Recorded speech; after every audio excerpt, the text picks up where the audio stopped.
A primeira questão que está colocada é essa, né? Existe um grande desconhecimento das gerências, né, sobre o papel do trabalho para a construção da identidade e da saúde mental. O trabalho não é qualquer coisa, as pessoas não vão ao trabalho atrás de salário. Tá? Às vezes é complicado falar isso em pontos que tem muitos sindicatos, né? O pessoal diz, pô, o cara não acha que não tem que o salário é importante. Não, evidentemente que o salário é importante, evidentemente que o salário é muito baixo, significa um não reconhecimento, significa que sabe que o trabalho do cara não tem, né, importância, né? Quer dizer, claro que o trabalho tem importância, mas ele é visto como trabalho sem importância, né? Então o salário evidentemente que é importante. Mas as pessoas vão para o trabalho para buscar muito mais do que isso, né? E essa discussão, ela, assim, os RHs das empresas, né, eles simplesmente desconhecem essa discussão. As pessoas precisam do trabalho para construir o que são, para construir a sua saúde mental, né, para construir a sua identidade, né? Eu acho que a Margarida falava antes, assim, as pessoas precisam do olhar do outro, as pessoas precisam fazer um trabalho bem feito e serem reconhecidas que fazem um trabalho bem feito. Isso é fundamental para o camarada voltar para casa no fim da tarde, né, e poder, sabe, assim, conversar com a família e sabe, obter o prazer do trabalho, né? Sem isso, quer dizer, o que a violência psicológica vai fazer no trabalho, né, o assédio moral mais especificamente, mas a violência psicológica de uma maneira geral, o insulto, né, vai ser destruir o indivíduo, vai ser lhe negar essa possibilidade de ser reconhecido, né, como um bom trabalhador, né, como alguém que contribui. Todas as pessoas precisam, ou praticamente todas, não vamos colocar de uma forma absoluta, praticamente todas as pessoas precisam desse olhar do outro, precisam do reconhecimento do outro. Não adianta a gente fazer isso no espelho, a gente precisa do olhar, e o olhar do outro é uma coisa sutil, é uma coisa pequena, sabe? É um sorriso, é uma frase, né? Então todo o processo que nega isso, né, está construindo, né, uma agressão psicológica muito importante. Tá? Para que serve o trabalho, então? Né? Então, isso que eu estava falando agora, né? Ele não é algo contingente ou acessório. Né? Isso aqui eu já falei, vamos tocar adiante para a gente não perder muito tempo. Então, é estabelecida a relação com o outro pelo fato de que aportamos uma contribuição. Então, assim, quando eu venho para cá, para Caxias, né, eu começo a pensar no meu trabalho aqui, eu estou trabalhando, eu estou dando uma palestra, meu objetivo é ser professor, né, eu comecei a pensar há uma semana atrás, 2 semanas atrás, é mais ou menos o material que eu trabalho, eu fiquei pensando no ônibus, eu fiquei pensando no hotel, eu tenho uma mobilização subjetiva, eu fiquei pensando antes, enquanto a Margarida falava, eu fiquei pensando assim, mas como é que eu entro nessa aí, qual é a reação das pessoas, como é que eu me coloco, porque eu estou acostumado a falar para um público, digamos, da universidade e tal, como é que eu me coloco nisso? Então, tudo isso é mobilização subjetiva.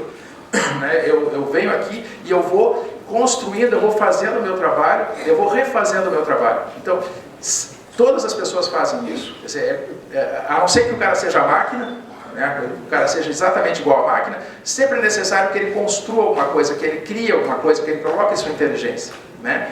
E quando ele coloca essa inteligência, ele precisa ser reconhecido. Alguém precisa dizer assim que ele está fazendo um trabalho bem feito. Esse jogo é o jogo que se constrói a saúde mental. Né? E essa discussão ela é simplesmente desconhecida para a maior parte das pessoas, para a maior parte das empresas. E é exatamente aí que o assédio moral vai bater, e por isso que ele é tão violento, por isso que a agressão psicológica do trabalho leva as pessoas a pensar em acabar com a vida, leva as pessoas a um beco sem saída, acharem que não tem outra possibilidade para aliviar o sofrimento que não acabar com a própria vida. Isso não era uma coisa que acontecia há 10 ou 15 anos atrás. Essa palestra aqui, essa fala, ela não estaria sendo dada há 10 ou 15 anos atrás. Né? Quer dizer, alguma coisa no trabalho se modificou, se transformou nesses últimos 10 ou 15 anos, que eu quero falar rapidamente para vocês. Do ponto de vista da saúde mental, então, as agressões produzidas pela organização do trabalho não costumam provocar surtos psicóticos, apesar da exceção que eu coloquei para vocês. Né? Costumam provocar esse processo de sofrimento psíquico. Então, o que a gente está recebendo no serviço de saúde é um enorme processo de sofrimento psíquico. O camarada vem com uma dor no ombro, o cara vem com uma lerdorte, o cara vem com uma lesão por esforço repetitivo, e quando a gente pergunta como é que está o trabalho, muitas vezes as pessoas simplesmente começam a chorar na nossa frente. A gente já teve vários casos de homens de 40 anos, chorando na nossa frente, simplesmente porque a gente pergunta como é que está o trabalho. Isso não existia há 20 anos atrás. Em 1988, isso não existia, pessoal. Isso é uma coisa absolutamente nova. Tá? Então, que pode redundar, que pode chegar no fim da linha desse processo, né? Vou mostrar o exemplo aqui do iceberg. Né? Aqui a gente tem, né, as doenças que a gente consegue diagnosticar. né? A medicina ela é muito voltada para o diagnóstico, ela enxerga o diagnóstico. Se ela não enxerga o diagnóstico, ela acha que não existe, ela não consegue se relacionar com aquele problema, né? E aqui embaixo a gente tem o sofrimento psíquico produzido pelo trabalho. Eventualmente vai dar um resultado. Esse resultado é o colorido, né? Se o indivíduo vai fazer um surto psicótico, vai fazer um transtorno depressivo, que é o mais comum, né? Os transtornos depressivos, né? Ou se o cara vai fazer uma somatização, né? uma lerdose, etc. Esse é o colorido daquele indivíduo, né? Não existe uma relação direta entre a agressão psicológica do trabalho e tal patologia. Então, quando a gente só pega lá na ponta, quando a gente só pega só a patologia diagnosticada, se a gente não sabe o papel que o trabalho cumpre na construção da identidade, na construção do indivíduo, né, a gente vai tratar só o sintoma, digamos assim, ou só o resultado daquele processo de agressão. Tá? Então, como os pacientes nos falam, né, nas relações de trabalho, os atendimentos ambulatórios dentro do trabalho do Hospital de Clínicas, né, de Porto Alegre. Assim, isso aqui é uma brincadeira, mas só para a gente pensar, né, parece propaganda das Casas Bahia. O patrão ficou maluco. Tá? Essa é a história que as pessoas nos falam. Essa é a história que essa moça dessa rede de supermercados nos falou assim. O chefe é um chefe que eu trabalhava com o cara há 10 anos. E daqui a pouco o cara enlouqueceu. O cara começou a dizer coisas absurdas, o cara começou a tratar as pessoas de uma maneira completamente disparatada, entende assim? As pessoas se dão o direito, né? O cinismo, por exemplo, assim, se tornou uma prática corriqueira nas relações humanas, né? O cinismo, o sarcasmo, coisas que são absolutamente negativas e que são vistas muitas vezes como valores positivos nas organizações hoje, entende? Porque é o cara que consegue segurar as pontas, é o cara que faz a produção andar. Né? Então, onde é que vem essa coisa toda, essa transformação toda? Né? Então, assim, em uma frase, né? Vivemos épocas de toyotismo e hegemonia do capital financeiro perpetrador. Quer dizer, aquele toyotismo que se instalou, né? Tem o taylorismo lá no início do século XX, depois o fordismo, né, para 1913, 14, depois o toyotismo que vai se implantar a partir dos anos 80, fundamentalmente, né? Começa no final dos 70, né? Tudo aquilo era alguma coisa que acontecia dentro do espaço de trabalho, dentro do local de trabalho, era otimizar dentro do local de trabalho, né? Só que aí entrou essa história do capital financeiro. E aqui o capital financeiro não é qualquer coisa, não é um empréstimo bancário. Os bancos sempre existiram.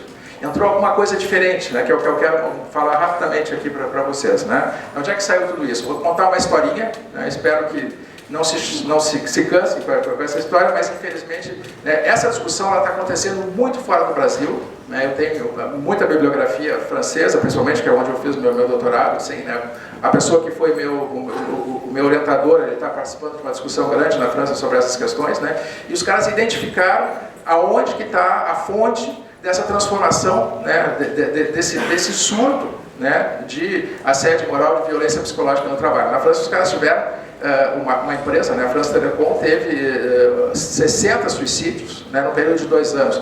Suicídios no local de trabalho, não em casa, no local de trabalho. Suicídios no local de trabalho não existiam há 20 anos atrás, simplesmente não existiam.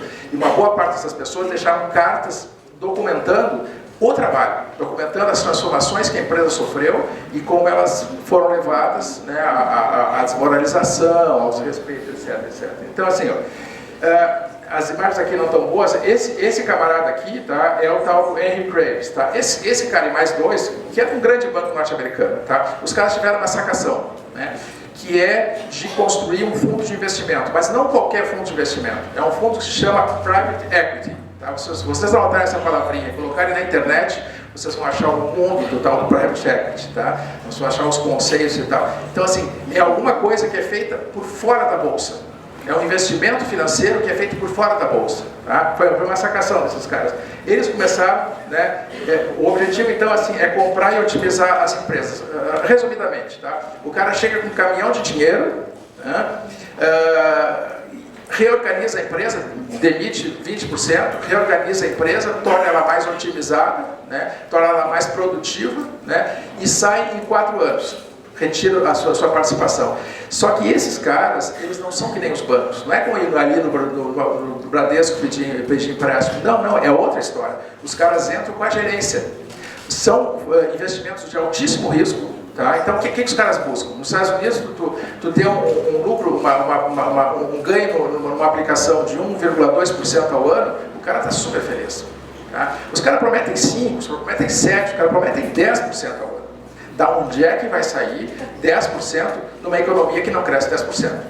Vai sair, claro, do indivíduo que tá trabalhando, vai sair do trabalho. Entende? Então, esses caras, eles tiveram uma grande sacação. Então, isso começa com grandes fortunas, né? E depois vão se agregar outros. Assim. Então, esses fundos, eles funcionavam lá nos Estados Unidos, tá? Funcionavam no mercado americano, e aí o processo de desregulamentação, né? O neoliberalismo, o processo de desregulamentação nos anos 80, vai fazer esses caras começarem a exportar esse modelo para o resto do mundo. Tá? Esses caras criaram um mecanismo, tá? Vou botar as palavrinhas em inglês aí, se vocês quiserem anotar, depois vocês podem olhar na internet também, tá? Esses caras colocaram essa coisa aqui do leverage buyout, tá? Leverage é alavancamento. Não sei se vocês já ouviram essa palavra está na moda hoje nas gerências. Tem que alavancar a empresa. O alavancar é isso aqui, é o leverage, tá? Buyout, os caras fazem por fora da bolsa. Eles compram por fora da bolsa. Eles não vão para a bolsa. Eles vêm direto na empresa, os caras escolhem, tem consultorias, a PricewaterhouseCoopers é a grande, né, consultoria que faz esse trabalho para os caras, né?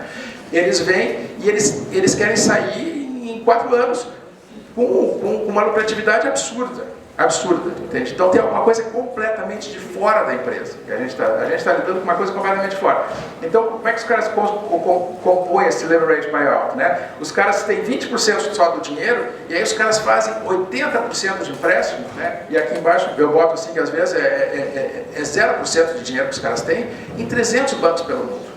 Tá? O exemplo brasileiro aí, como é que é esse safado aí Henrique Batista. O Henrique Batista é o Henrique Neves Tupiniquim, né? Tremendo vigarista, né? Tremendo vigarista, né? Quer o cara não tinha recurso, então o que o cara faz? Os caras fazem empréstimo, tem um empréstimo para pagar daqui 3 meses, outro empréstimo para pagar daqui 6 meses, né? O grande financiador do Henrique Batista, todos sabem, né? 40% do recurso dele veio do BNDES, né? Foi o banco estatal que bancou esse cara. Então, assim, eles vão adquirir o controle acionário da empresa e vão, sabe assim, só que tem muito risco, porque não é que nem na bolsa ou outros tipos de aplicação. Se o negócio não dá certo, todo mundo entra pelo cano, não há garantias. Então, os caras, eles são muito estritos no controle da gerência desse processo. Tá? Os caras vão realmente tirar o couro do pessoal que está ali dentro. Eles vão fazer a lucratividade prometida dos 5%, mesmo que a economia esteja crescendo a 1,5%. Tá? Então, a criação da dívida impõe desesperadamente, eu marquei ali, né, a geração do cash, né, que é o que os caras falam assim. O que interessa agora na empresa é o dinheiro líquido. Não interessa construir um prédio bonito, não interessa a empresa crescer, não tem mais o bom velhinho, eu gosto de dizer, né, que não é o Papai Noel. Né? O bom velhinho, dono da empresa, não tem bom velhinho assim. Dentro daquela empresa ninguém é dono de nada. Desde do presidente até todo mundo executivo, todo mundo contratado. Né? Tem reunião de acionista daqui 3 meses, né? E o executivo tem que ir na reunião de acionista e mostrar que as coisas vão sair no verde. Se não sai no verde, demite. Né? Essa empresa dessa moça, ela faz sistematicamente isso. Esse ano ela pegou e fechou lojas aqui no Rio Grande do Sul, né? Se vocês prestarem atenção, vão saber qual é a empresa, né? E demitiu um monte de gente para poder fechar o ano no verde, porque os caras têm que prestar contas lá nos Estados Unidos. Então, é uma lógica completamente diferente da lógica que a gente está acostumado com o capital industrial, simplesmente. Né? Ele vai mudar completamente, né, as relações. O objetivo é o mega lucro, seu horizonte último e exclusivo. Tá? O essencial é a linha de chegada, né, é a saída desse investimento, né, e, bom, enfim, é necessário saquear o caixa da empresa. Esse cara, então, ele se deu muito bem, né, o cara tem um império hoje, o cara, né, tem vendas anuais acima da Microsoft, Coca-Cola, Disney juntas e tal. O mundo do private equity é de uma selvageria sem precedentes. Tá? Tem um problema aí dentro, né, porque esse cara, na verdade, passa a perna nos seus coleguinhas. Então, assim, se vocês forem pegar a bibliografia na internet americana, vocês vão ver que tem uma brigalhada assim, dentro do setor financeiro, porque esses caras faturam, quer dizer, o que o investidor fatura é 5%, mas o que esse cara fatura é 200%. Sabe? Então, assim, tem uma briga, porque na verdade ele passa a perna nos seus outros colegas. Né? O sistema, né, sindicato do crime não tem ética, né, pessoal?